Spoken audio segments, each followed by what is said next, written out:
Bhagavate Vasudevaya. Om Namo Bhagavate Vasudevaya. Om Namo Bhagavate Vasudevaya. Narayanam Namaskritya Naram Chaiva Narahuttamam Devim Saraswatim Vyasam Tato Jayamudiraye Nashtrapraye Shabhadreshu Nityam Bhagavata Sevaya Bhagavati Ruttama Shloke Bhaktir Bhavati Naishtikim Krishnaya Vasudevaya Devaki Nandanaya Cha Nandagopa Kumaraya Govindaya Namo Namaha. Krishna. Thank you everyone for being here. And we're reading from Canto 10, chapter 22, verse 13. Evam bruvati govinde narmana kshipta chetasa akantamagna shitode vepamana bruvan. Translation: As Sri Govinda spoke to the gopis in this way, his joking words completely captivated their minds. Submerged up to their necks in the cold water, they began to shiver. Thus they addressed him as follows. Srila Vishwanath Chakravarti Thakur gives the following examples of joking between Krishna and the gopis. Krishna is saying, "O bird-like girls, if you do not come here, then with these garments caught in the branches, I'll make a swing and a hammock. I need to lie down since I have spent the entire night awake and I am now becoming sleepy." And the gopis, "Our dear cowherd boy, your cows, greedy for grass, have gone into a cave. You must go quickly there to herd them back on the proper path." Krishna is saying, come now, my dear cowherd girls, you must quickly go from here to Vraja and perform your household duties. Don't become a disturbance to your parents and other elders.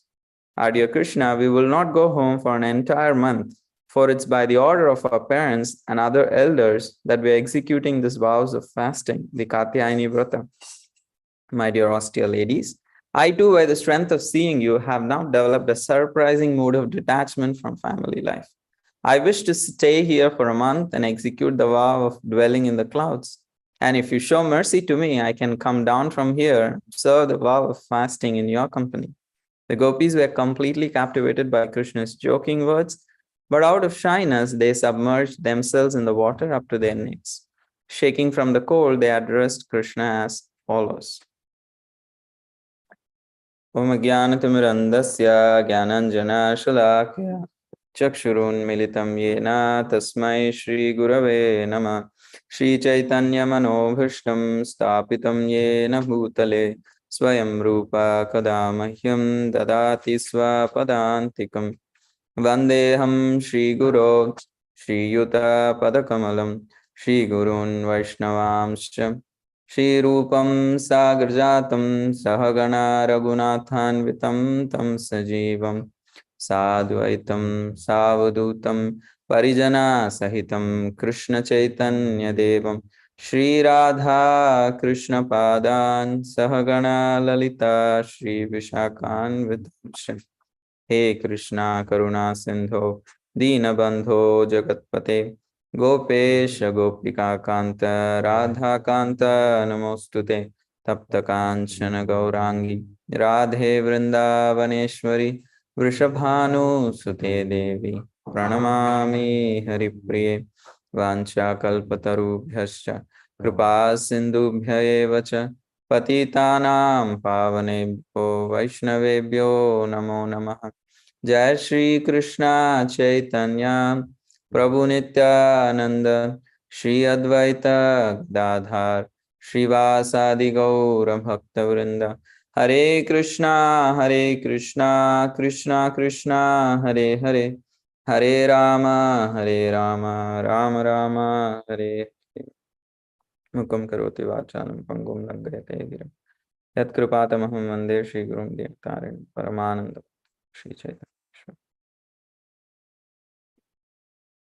Offering my respects and to all the devotees and to the Supreme Lord, to inspire in my heart to share something which is in line with the Acharyas and also pleasing to Krishna and purifying to our hearts. So since we discussed yesterday from this pastime, I took the line of thought yesterday that how Srimad Bhagavatam presents builds on the conception of Godhead, the tattva of who's the supreme absolute truth, gradually through the 9 cantos. And in the 10th canto, it shows us the highest conception of supreme absolute truth.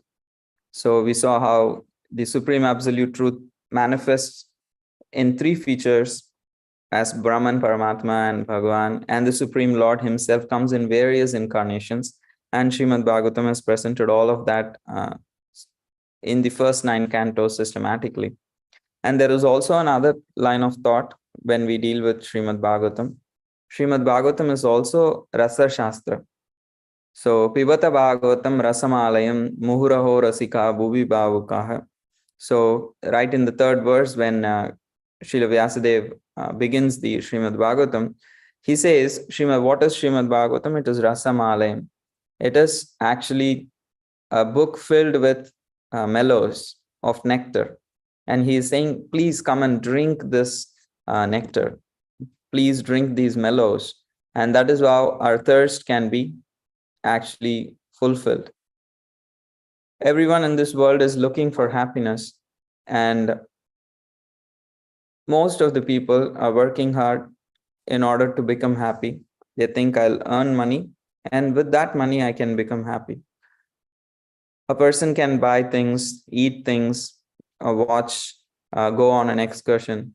However, most people become very frustrated when they cannot have a personal connection with another person in this world. They may have all the money in this world. However, say for example, if one can be the richest person in the world, owning the biggest corporates in the world, but if his wife gives a divorce, is it surely a disturbance in life? The millions of dollars that you have, or the billions of dollars you have in your account, or how successful your business is one aspect of life. But as soon as this personal connection breaks, it's unbearable. Immediately they'll find another person to fulfill that vacuum. So we are all working hard at the same time to become happy. However, we may try so many ways to become happy in this world. But even in this world, we understand having personal connections, having a family, friends, society, social connections, and especially an intimate partner is considered as the pinnacle of one's search in happiness, even within this world. When that is missing, a lot of people can be very dissatisfied, unfulfilled. They may have everything. You ask them, what's the problem? They say, I have everything. It's just that I don't have one person whom I can love and trust and think they belong to me and I belong to them. So that is the innermost desire of the soul, because it actually belongs to Krishna. Just because now the soul is misidentifying with the body and trying to be happy through material things. So still the nature of the soul is that it wants to belong to someone. It wants to love someone and think I belong to them and they belong to me. That kind of an intimacy everyone wants to share. And here when we see in the pages of Srimad Bhagavatam, it is Rasamalayam, it is filled with mellows. And Krishna, who's discussing, who's actually experiencing these mellows? Krishna is actually experiencing these mellows with his devotees in these pages of Srimad Bhagavatam. So movies are nothing different from the scriptures. The scriptures are actually trying to show how Krishna is having various interactions with his devotees, and what does his devotees think and what happened in their lives, and how they still took shelter of Krishna, and how Krishna protected them, how Krishna satisfied them. And you go to movies, it's the same. Somebody is replacing Krishna, and we are seeing what is happening in their lives, how they are making connection with others, how are they actually achieving things in this world. So in this way, we are seeing the stories of this world and the people of this world. But Srimad Bhagavatam is presenting the stories of the spiritual world, of the Supreme Lord, in connection with the Supreme Lord. So we can choose whether to enjoy the mellows of this world or to enjoy the mellows of the spiritual world. So going to Netflix, watching shows or watching movies, it's the same. It's the same urge which is forcing a person to go to watch in Amazon Prime or Netflix or whatever it is. And it is the same urge. If we utilize it properly, we can take shelter of Srimad Bhagavatam, and Srimad Bhagavatam will perfectly fulfill our desires. And we will actually experience the real mellows that can actually satisfy the heart.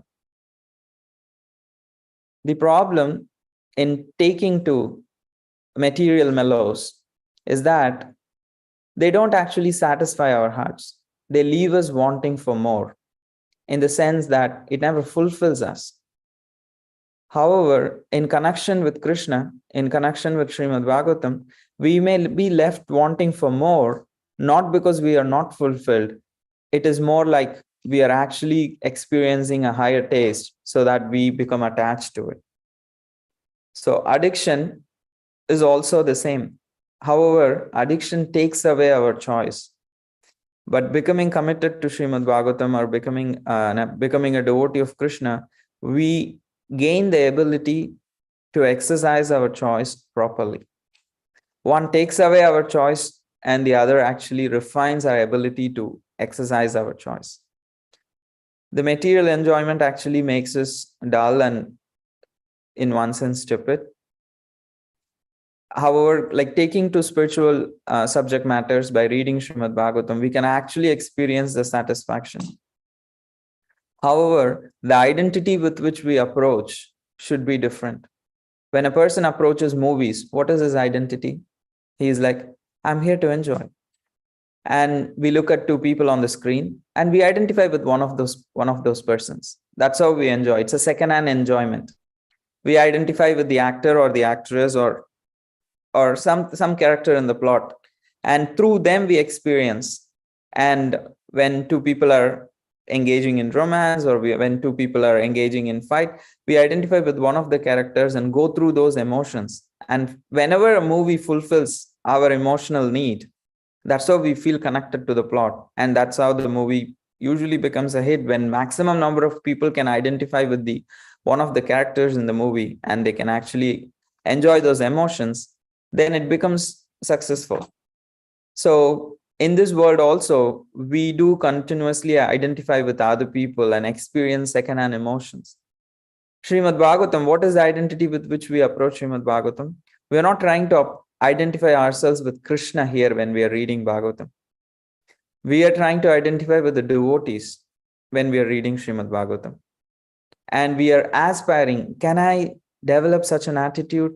Can I develop an attitude like Kunti Devi? Can I develop an attitude like Arjuna, Draupadi? Can I develop an attitude like Vidura? Can I develop an attitude like Uddhava?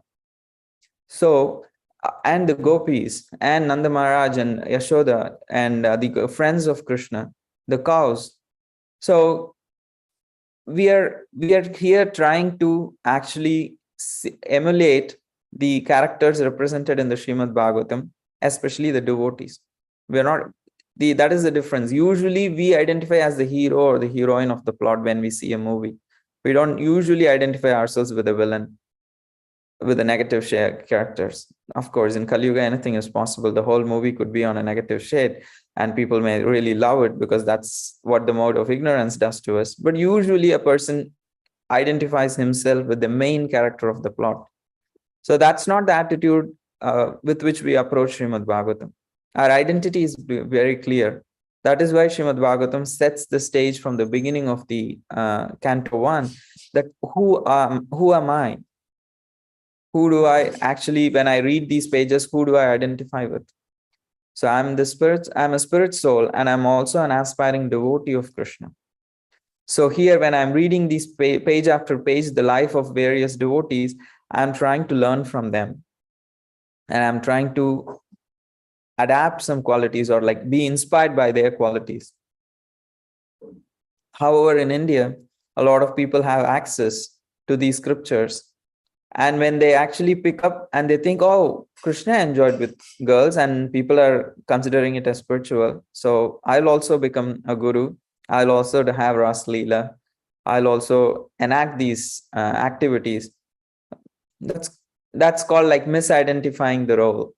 And that's why, in general, Srila Bhakti Siddhanta Saraswati Thakur said, we need to be very cautious in trying to access these highest pastimes.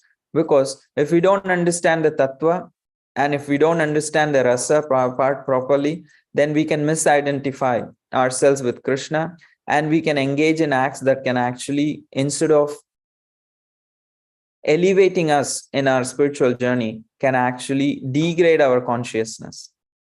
And the envy of being a competitor to God can be aggravated by misidentifying ourselves with Krishna and trying to imitate Krishna. So that is why it is we need to understand that who am I and what is my purpose in reading this Srimad Bhagavatam, and also who am I reading about.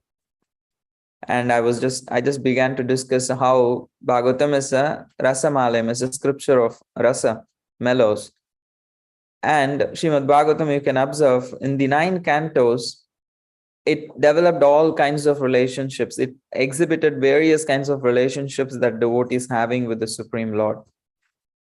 We saw the Pandavas in the first canto, and then we also saw later Vidura or Devahuti having a kind of a disciple. Even though she is the mother, she is having a disciple kind of a relationship with the Supreme Lord. And in that way, we saw Varahadev having chivalrous rasa, virya rasa with Hiranyakashipu, engaging in fight. Varahadev is engaging in the fight with Hiranyaksha. And then we see the pastimes of Dhruva Maharaj, like trying to worship Vishnu and being a sincere practitioner, and then he receives the blessings of Vishnu. So in this way, we see so many devotees having different kinds of interactions and moods with the Supreme Lord. And it gradually builds to the point of having a friendly relationship, and also then a fatherly relationship and a motherly relationship. Like we see Aditi and Aditi and Kashyapa receiving Vamandev as their son. So in the Dashavatar, if you start with Varahadev, if you start with like Kurmadev, Matsya Avatar, Kurma Avatar, Varaha Avatar, Narsingha Avatar, if you see, there is also a rasa which is building up gradually. With Matsya, with Kurma, and with Varaha, the most of the interactions are like very on reverence kind of an interaction. Protection. I ask for protection and the Lord protects me. So that is the kind of rasa. In Narsinghadev, it is little bit more. Prahlad is having Shantaras and he's taking shelter of Narsinghadev when Hiranyakashipu is tormenting him. However, there is more of a prototype for us to actually identify with Prahlad Maharaj. Like Varahadev does not have a fixed devotee who is interacting with him. There is an interaction with Mother Earth in the mood of as a conjugal mood. However, there is not a devotee who's personifying for us to interact with. So that's why we will see there will be very few devotees for Matsya, Kurma, and Varaha. Varahadev still is a lot more worship than Kurma and Matsya. But Narsinghadev has a lot more, because we all need protection in this world. And it's very easy to identify with Prahlad Maharaj and emulate his behavior and become always remember Krishna and especially ask him for seeking for protection. So then it gradually grows to in the row as Hanumanji is taking shelter of Lord Ram as a servant. As a servant of Lord Ram. So from Shanta, we go to Dasya. And within the pastimes of Lord Ram, there is actually Mother Sita in the Madhurya Rasa. And then there is Dasharath Maharaj and like Kaushalya Devi and all the others, Sumitra, all of them exhibiting Vatsalya Rasa. However, the Madhurya is very much reserved for Mother Sita. When Surpanaka tried to, of course, she did not have the right mood. Surpanaka tried to like enjoy Krishna, enjoy Lord Ram. all she got was punished.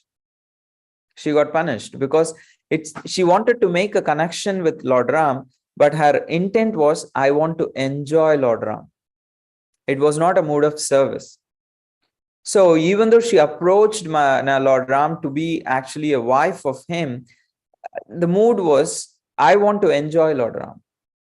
However, the Munis, the sages, they also approached Lord Ram saying that we would like to exchange this rasa. He says, okay, in this particular incarnation, it's inappropriate.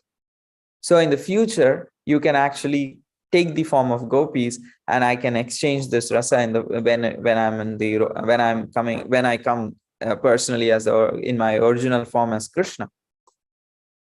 So in this way, we see in various incarnations, the rasa actually is exhibited in different ways. The play of rasa is different in different incarnation. However, all the rasas are manifested when Krishna comes personally. And that's why he is called as Akhila Rasamrita Murti. Akhila means all. Rasa means he is the embodiment. Murti, he is the embodiment of the mellows of all kinds of rasas. So when in Vaikuntha, there is some amount of Sakhya, there is surely Dasya, there is Shanta. However, the Madhurya is reserved only for Lakshmi. It is fixed. So never there is going to be any Madhurya interaction for Lord Ram other than anyone other than Mother Sita. So Ayodhya is also very much Vaikuntha mode. However, when it comes to Krishna's pastimes, Krishna is magnanimous. He invites everyone to join the party. And everyone can develop the mood that they would like to interact with Krishna, and it is revealed. It's not that we choose it without guidance. It is a different topic altogether. It is revealed as one practices sadhana. However, one needs to at least come to a level of nishta first. So then one's bhajan, one's spiritual practice is steady. Then from that platform, we can develop ruchi, the taste and attachment to Krishna and the process of executing devotional service. However, it is not that we don't hear about Radha and Krishna when we are on the stages. However, we need to understand we are hearing these pastimes, but only when our hearts are completely pure, we'll be able to relish them beyond a certain point. We can have an intellectual adjustment trying to appreciate them. Yes, we can appreciate them when we hear from appropriate sources. And we should continue to hear about these pastimes from appropriate sources. And that's the reason Srila Prabhupada wrote Krishna book. That's the reason Srila Prabhupada continued to translate the Srimad Bhagavatam.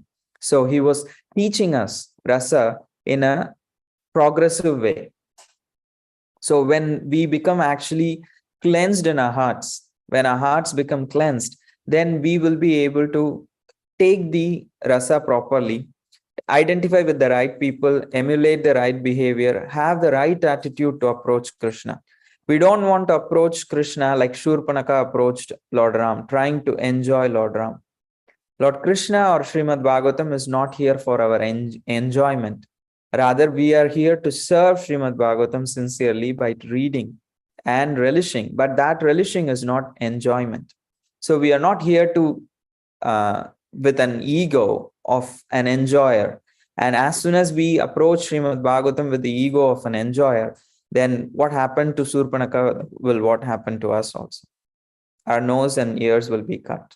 That means we will lose our, like nose in India usually represents one's prestige. So we'll become someone to be mocked. And ears represents knowledge usually. So we lose our knowledge, we lose our intelligence, and we lose our, the respect when we try to imitate Krishna. So that's what happened to so many false gurus. Their knowledge gets covered progressively and they become a product, a product of mockery. And people actually, they become shame to themselves, to the world, and to the culture. and whatever they're trying to represent, they just become a shame. So that is why when we approach Srimad Bhagavatam with an attitude of as a servant, then Krishna will reveal in these pages. And that is why we need to hear from the right sources. Otherwise, we can become completely derailed, like very respectable academic scholars. And in the from the spiritual perspective, their intelligence is completely covered, and they don't do any good to themselves or to others with their knowledge. So it's good if they stay away for them and others, because their attitude is not right. However, Srimad Bhagavatam, that is why it is, when it is studied in under guidance, it gradually builds. Srimad Bhagavatam is like our dear friend, teacher, and a lover. All, it is said, Srimad Bhagavatam actually instructs us not like a teacher, not just like a teacher, not just like a friend, not just like a lover. All of these people actually teach us. However, Srimad Bhagavatam teaches in all these tones. It gradually builds the understanding of rasa. It gradually cleanses our heart, dismantles our misconceptions. And when we are really ready, Srimad Bhagavatam presents the highest conception. How the Supreme Lord, as Akila Rasamrita Murti, who actually manifests pastimes in all rasas, the Bhagavatam presents that Supreme Personality of Godhead to us. It's very rare. It's not common. There are a lot of people who understand Krishna, but they cannot understand or reconcile. How can Krishna do this? How can Krishna do that? So that's why Srimad Bhagavatam is protecting us by presenting things like how a lotus opens gradually, one by one, the petal. And when finally the full flower blossoms, we can really see the fragrance, we can really see the beauty and everything. But if we with our own hands force open a flower, it never blossoms like how it naturally blossoms. So we can actually, by the grace of Srila Prabhupada, try to understand these things, but we can never force our way entering into the understanding of Krishna, entering into the spiritual world. We can never force our way. We need to actually fold our hands, pray to Krishna, practice the basic sadhana that Srila Prabhupada has given us, and continue to hear about Radha and Krishna. Keep the goal in mind very, very clearly. We are here to actually become the servant of Radha and Krishna. So the details are yet to be filled, but the goal is very clear. We are here to be servants of Shri Shri Radha Mulidhar by the mercy of Shri Shri Gaura Nitai. If there is no Gauranga Mahaprabhu, we will never know these things. So that is why in Gaudiya Sampradaya, love of Krishna can be achieved. It's not that apart from Gaudiya Sampradaya, no one can achieve love of Krishna. However, Sri Chaitanya Mahaprabhu's mercy makes it very easy. He has given us a framework, and he has given us the qualification, and he is also most magnanimous. That is why by taking shelter of Sri Nityananda Prabhu and Sri Gauranga Mahaprabhu, when we try to understand, Sri Gauranga Mahaprabhu came just for the sake of relishing these mellows. He did preach for the initial years, but the last 6 years, he was relishing these mellows that the Srimad Bhagavatam is presenting to us. So it is the subject matter of the greatest devotee. There is no greater devotee than Sri Chaitanya Mahaprabhu. That is what he came to show us. And he is trying to relish these pastimes. We can understand what is the caliber of these pastimes. So these are worshipable. At the same time, we should not run away from these, or we should not be paranoid by these pastimes. But we are here to, under the shelter of Sri Sri Gauranitai and Srila Prabhupada and the other devotees, trying to worship these pastimes, at the same time trying to practice the sadhana where we are. If we don't understand where our feet is, then it does not matter where our eyes are focused. Where we are really is where our feet is, not where we are looking at. Our goal could be where we are looking at, but where we are really today now is where our feet is stuck. If our feet is stuck in the mud of material enjoyment, then we need to release that. And the process is sadhana. We can have our eyes set on Radha and Krishna, but if our feet is completely stuck in the mud of material enjoyment, let's release that. And the process is not different. It's the same chanting of Hare Krishna. It's the same hearing of the pastimes of Radha and Krishna. but under guidance and with the right attitude, with care and compassion. So compassion to ourselves, to others. So with that, when we approach Srimad Bhagavatam and this book of rasa, this book of mellow will actually nourish us, will nourish us beyond our imagination, will actually completely satisfy our hearts and eventually show us our real home and our real position in the home. So these are some of the thoughts that I wanted to share. There's another line of thought, but let's discuss on this, and then if there is time, we can discuss the rest. So any thoughts, any sharings? Adipurush Prabhu, would you like to share? Well, I never really have anything to say, but we do pray to Srila Prabhupada what he would like to say. And Krishna's explained to us that there's another quality of life beyond what we see in this world. And hearing about it is the first step. We hear about it, then we desire it, then we take the steps in that direction. And Krishna will draw us into that experience of pure love. It's so consoling to know we can become discouraged when we see all around us broken marriages, people quarreling, envious, situations where there's competition and people dissatisfied, discouraged, depressed, angry, frustrated, completely, just desolate. It says people are living a life of quiet desperation, right? They don't always show it, but actually somewhere along the line, they have an understanding, what I'm doing is hopeless and empty and there must be something more. So the Bhagavatam, Krishna is so kind, Krishna is so wonderful. He says, yes, there is something more. There is something wonderful. There is a perfectional stage. There is a possibility of love. And don't just stop at the point of being discouraged by the imperfect quality of relationship. Hear about this and desire it, and then give your whole heart to get there. And Krishna will help you. And then we become like Gaura Sharan when we grow up. Huh? Can be Haribo. It's there's yes. I'll hold it. Oh, you can hold it.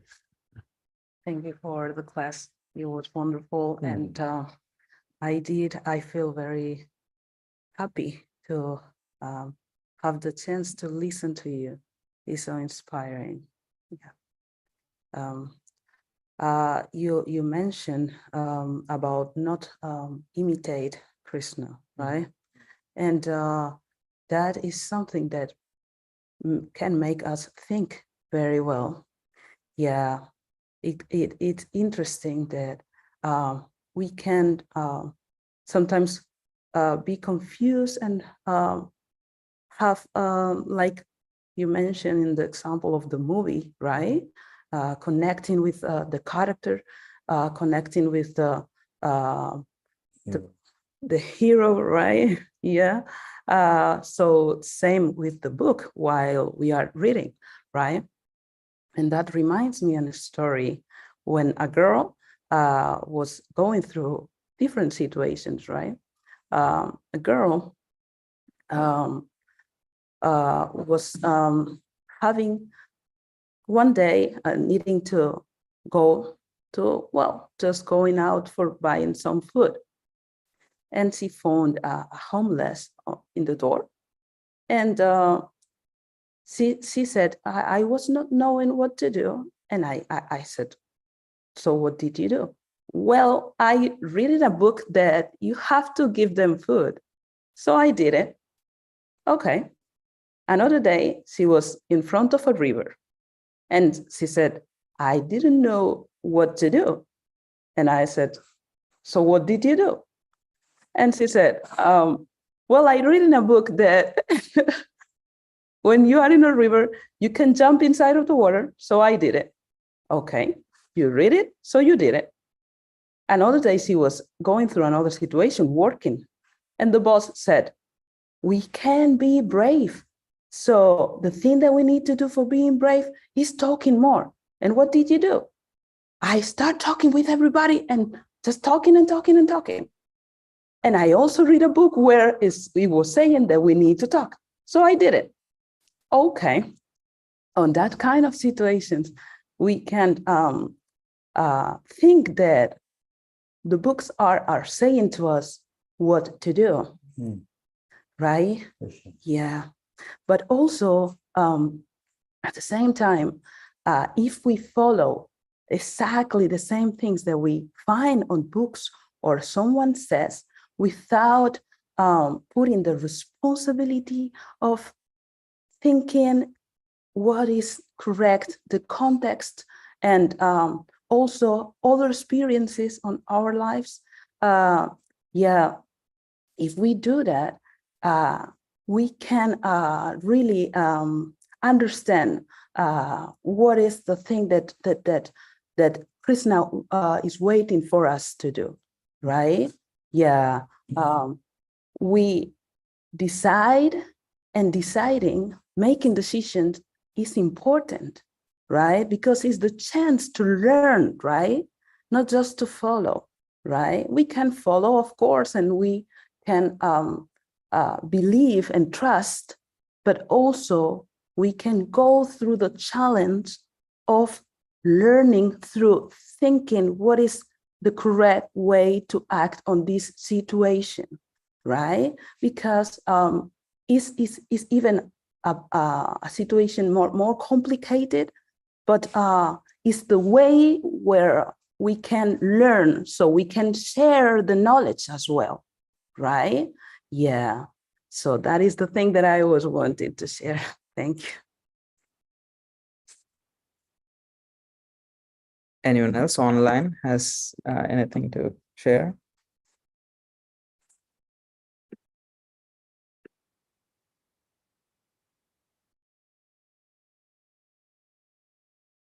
So there are a few more minutes. So I thought there's another line of thought that I would like to share, that how here Krishna is like just a lesson from this pastime, like how in our lives also, like Krishna is trying to arrange various situations. Like for Bali Maharaj, it was a tough situation when Vaman Dev actually took away everything. However, through that, he eventually got everything that he wanted. So what Krishna does with every devotee is he takes away the unnecessary layers of ignorance that we cover ourselves with, like how the gopis, he's taking away their garments. So he takes away the layers of ignorance that we cover ourselves with. We have various conceptions of who we are, what we like, and what we think we would like to achieve. And sometimes we see things happen differently. It's like Krishna sitting on the branch up high saying, come out, like come out of these things you really don't need. You can come close to me. And when we come actually close to Krishna and try to give up those unnecessary layers of ignorance, we can actually experience the intimacy with Krishna. We can clearly see how Krishna act as the Supreme Lord is bringing us closer through every situation that he is arranging in our lives. So that way, that is also one aspect we can see in this pastime. So happy birthday, Mother Andrea. Hare Krishna. Wait a minute. Mother Andrea has happy birthday today? Yes. Happy birthday, Andrea. Paul, Priya, Prema, the whole family, we love you. Andrea is the presiding deity of this class, of our little group here. Andrea, thank you very much for being you and for doing what you're doing.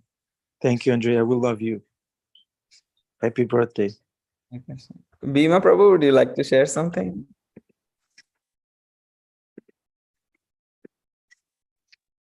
Haribo, happy birthday to Draupadi Devi Dasi. Um, I just wanted to say that I remember one time a couple of years ago, I was, to be quite honest, suffering from severe anxiety. Like I didn't know where it was from. It was in my chest. It was a ripping, tearing feeling. It was the worst feeling in the world. I had no idea where it was coming from. And to make a long story short, after a year and a half of this, I got the blessings of being able to sit down at a kitchen table with Niranjana Maharaj. And we were talking about health issues. He has high blood pressure, etc. And at the end, I said, Maharaj, I got to, tell you something. I go, I just got this feeling. It's like death in my chest. And, I do my work around the farm, and then I go on walks and I chant to try to get rid of it, but it just keeps eating me away. And, over that year and a half that this was happening, I was consulting all sorts of different methods and ways in which to get rid of this something that I couldn't explain.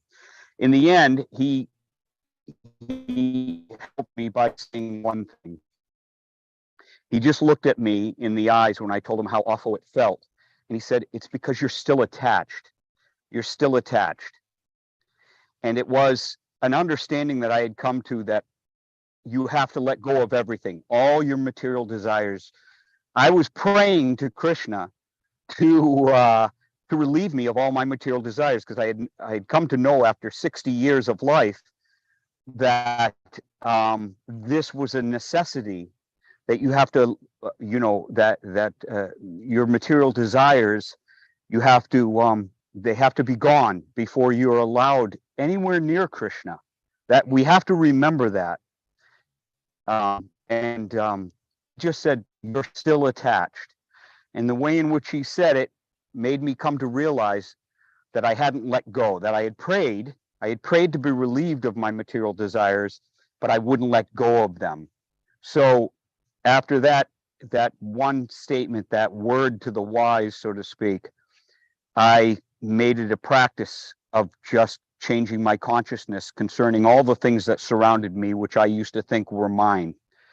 And by that letting go, I was able to empty my cup enough to, after 40 years of being in devotional service, to finally actually come around to the understanding of how intimate and close Krishna is, when we are no longer diverted by attachment to things in this material world. So I'm sorry for rambling on, but that's such an important thing, that we have to pray to let go, and then we actually have to let go. And it's a very freeing feeling to let go. So Hare Krishna. We always love your ramblings. Is our devotional ramble. Yeah, I really loved how you said, like, we need to pray to let go, and we actually need to let go when Krishna arranges for us, because we prayed, Krishna arranges the circumstances perfectly, and we are thinking, why is this happening to me? Actually, Krishna is arranging the perfect situation for whatever we prayed for. So make sure you pray the right thing for the right things. And like, yeah, the attitude of a devotee is like Mother Kunti actually perfectly embodies that. Like, that's such an extreme, because she says, okay, let my life be a playground. If you actually want to execute for what Krishna has come to establish dharma, and he uses the family of the Pandavas as a main people in that role, as an instrument to establish dharma in the society. But the amount of difficulty that they have to go through externally is like unimaginable for anyone to experience in this world.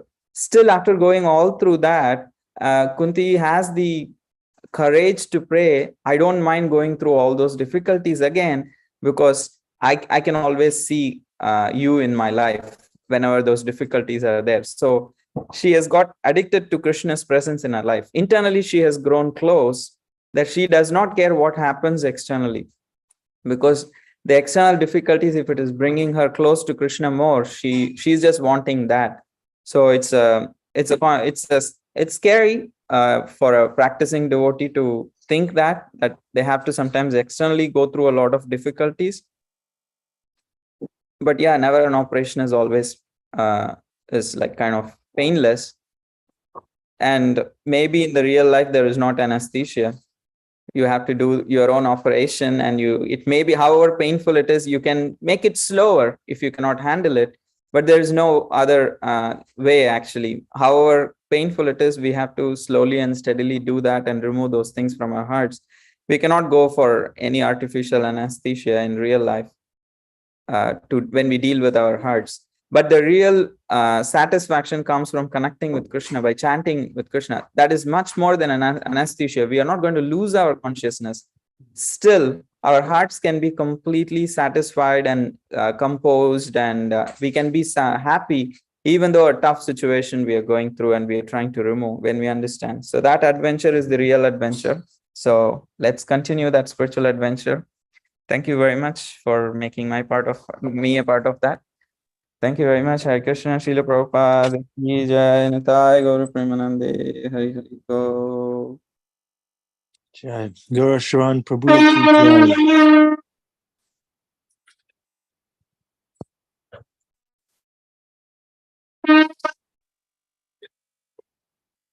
Cameras on, please.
Nice, Gurnanima Prabhu. Hare Krishna, Shri Prabhupada ki jai. Sharan Prabhu, thank you very much. Okay. So, Andrea, see, dear devotees, this is how you celebrate your happy birthday. You come to class, you receive blessings, you smile, right? Andrea, so what's your reflection on your birthday? What's on your heart? How do you feel? Hare Krishna, dear Nanda Vihari Prabhu, and everyone else. Thank you so much for all your blessings. I actually woke up this morning when I was doing my japa. I was praying to Krishna, please give me some opportunity to serve you today, because I wish all of you lived closer, because we got cupcakes for my birthday, prasadam cupcakes, that I'm trying to give them away to different people. And I know that our dear Susanna and her friend Gopi Leela got some, so I'm glad for that. And then I'm hoping to give away some more. But yeah, just I have work today, so I hope to kind of shine Krishna's light through my smile to the students, and just try to serve in some way. That's what I hope for. Thank you, Andrea. You're such an exemplary devotee. You have good attitude, big smile. Thank you very much for giving us your association regularly. Thank you. Okay, it's nice seeing everybody. Bhima Prabhu, Papi C, Venetia, and her friend. What's your friend's name, Venetia? Whiskey. Whiskey? Whiskey?